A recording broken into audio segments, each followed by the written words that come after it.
Seja bem-vindo a mais um dia do Clique 365. Eu sou Alan Henrique e o Clique é um desafio onde eu trago todos os dias um clique, uma ideia, alguma coisa para nós crescermos todos os dias. E hoje eu gostaria de trazer para vocês a história do rei Midas, mitologia grega. Bem, antes de falar propriamente do rei, precisa falar da divindade que fez com que ele tivesse essa característica diferente de todas as outras pessoas.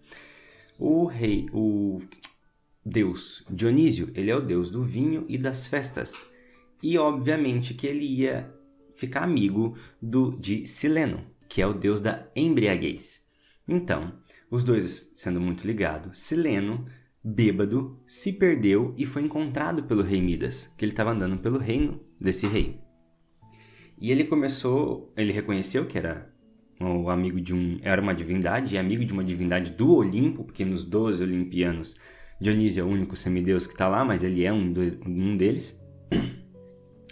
E ele começa a cuidar muito bem desse Sileno. E trata bem dele, dá banquetes, e até ele se recuperar e cuida bem dele lá.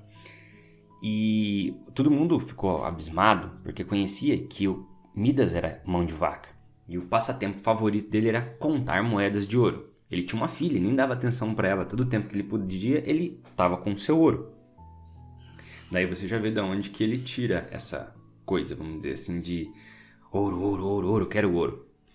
Pois, então Dionísio sabe e fica sabendo que o que Midas fez por Sileno. E ele decide falar assim, ele é muito meu amigo, então eu tô te devendo isso. Ele, não, que isso, eu não fiz por nada. Não fez por nada.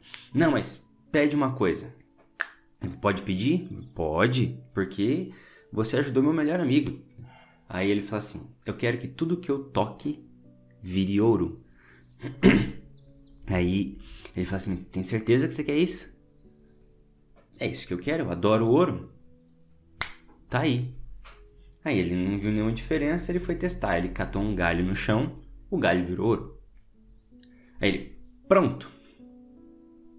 Eu sou o único homem na face da terra que consegue ter todo o ouro que quiser. E vai sempre produzir ouro mais rápido que a própria terra produz. Na mitologia grega, a terra é uma deusa também, Gaia. E aí ele faz um banquete em comemoração de que ele acabou de se tornar o rei mais poderoso de toda a história, economicamente falando. Mas na hora que ele cata a taça, que ele vai tomar o vinho, vira ouro também. Ele tenta pegar a maçã, ele vai comer, ela vira ouro também. E a filha dele vem correndo para querer abraçar ele. Não deu tempo de avisar para ela que ela estava que ele tinha essa maldição, e ela vira uma estátua de ouro. Então todo mundo foge apavorado. Se esse homem relar na gente, a gente vira ouro, já era. Então ele percebe que aquilo é uma maldição. Ele estava quase caindo, morto de fome, que ele faz uma prece a Dionísio, e Dionísio desce e fala, não tá contente com o que você pediu? Ele falou assim, não, isso aqui é uma maldição. Tudo que eu toco vira ouro. Então, tira isso de mim. Devolve minha filha. Ele falou assim, tá bem. A ideia era ruim desde o começo. Você que não tinha percebido. Você vai pro rio Pactulo. Pactulo. Você vai pro rio Pactulo e se banha nele. Ele cata a estátua da filha dele. Ele chega, entra e vê a água ficando dourada. Bem na hora do pôr do sol. E nessa hora, ele percebe que a maldição do ouro saiu dele. Pois, essa história, as pessoas acham que mitologia, as histórias dos antigos, os mitos que as civilizações antigas contavam, eram coisas assim, historinha, para se divertir, entretenimento apenas, ou coisa para criancinha, que os adultos sérios não deviam levar isso a sério, né? Que o adulto sério não levaria mitologia a sério, não leva essas historinhas a sério. Mas as histórias, elas têm uma moral, elas têm um centro naquilo ali, e elas têm uma lógica interna. A forma como ele está escrito é a melhor possível. Porque mais pra frente eu vou fazer sobre a teoria dos 4 discursos, que está em Aristóteles, mas ela foi mais esclarecida por Olavo de Carvalho, sobre uma linha científica do discurso que ela segue a linha poética, retórica, dialética e a filosófica, ou científica, a lógica filosófica.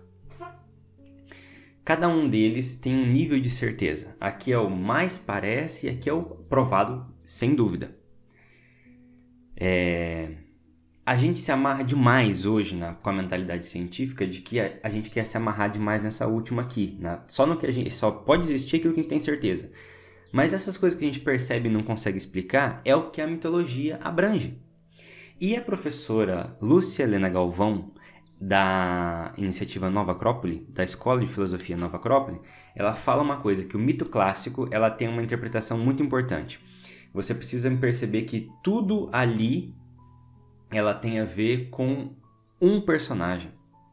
E geralmente esse personagem é o humano que está na mitologia. Nesse caso aqui, então, vamos tentar aplicar nessa história a ideia que a Lúcia Helena traz. Eu não sei de onde ela tirou, acho que tem algum grego que deve ter falado uma coisa assim, ou algum outro estudioso, mas eu aprendi com ela. Sendo Midas o centro da história, repara o seguinte, ele recebeu do Dionísio, do deus do vinho, por ter cuidado do deus da embriaguez, o dom de tudo que ele toca virar ouro.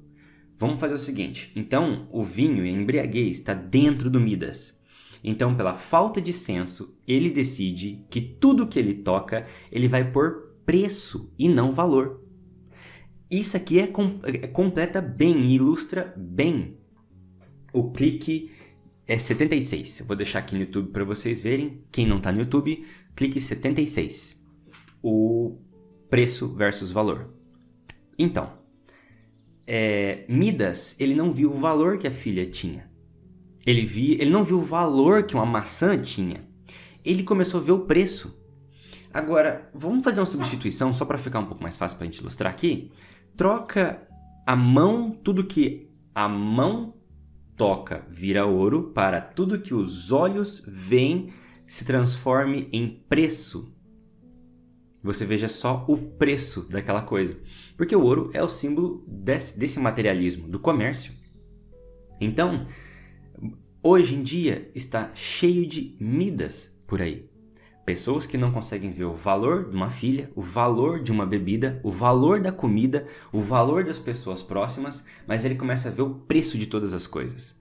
O que acontece com Midas quando ele para de ver valor nas coisas e começa a pôr preço em tudo? As pessoas se afastam. Quando ele começa a tocar tudo e tudo começa a virar ouro. Por quê? Porque as coisas que podem se transformar em ouro perdem valor. Tudo aquilo que tem um preço monetário, ele perde valor. Tem preço, perde valor. Pode parecer bobagem, mas relíquias de família. No Brasil a gente tem pouco isso, né? Os europeus têm muito mais e outros povos têm muito mais isso. E relíquias de família é uma coisa que tem valor, não preço. E quando você for tentar vender isso, você acha que vai ser muito caro, mas tem que ter o valor percebido pelo olhar da outra pessoa. O preço geralmente vai estar agregado ao material da coisa. Se você começa por exemplo, um relógio é um relógio. Se você for querer comprar um relógio daqueles de bolso hoje, a China fabrica.